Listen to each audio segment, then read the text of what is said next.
আসসালামু আলাইকুম। সবাই কেমন আছেন? আশা করি ভালো আছেন। আজকে আমি এই প্রথম লং ভিডিও দিচ্ছি, তাও আবার নিজের ভয়েস দিয়ে।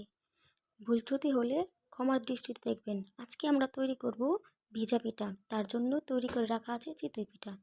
এখন এই চিতই পিঠাকে ভিজাতে হলে লাগবে চিড়া, আর চিড়াটা তৈরি করতে হবে পানি এবং গুড়ের মিশ্রণে। পানিটাকে ভালো করে জাল করতে হবে, বলক না আসা অবধি অপেক্ষা করতে হবে। তারপর দিয়ে দিব নারকেল, এবং এই নারকেলটা দেওয়ার পর ভালো করে আঁচ করতে হবে।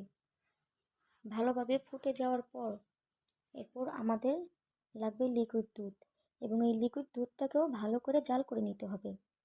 তারপর একটা হাঁড়ির ভিতর তৈরি করে রাখা শিরা এবং জাল করে রাখা লিকুইড দুধ আমরা দিয়ে দেব।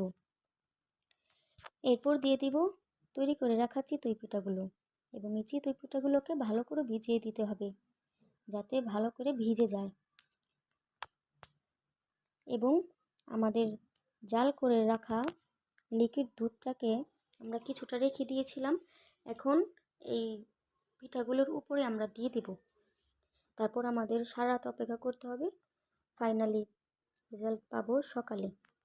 দেখুন কি সুন্দর ভিজে গেছে, অনেক দারুণ ও সুস্বাদু হয়েছিল। কিন্তু আপনাদের কেমন লেগেছে রেসিপিটা সবাই কমেন্টসে জানাবেন।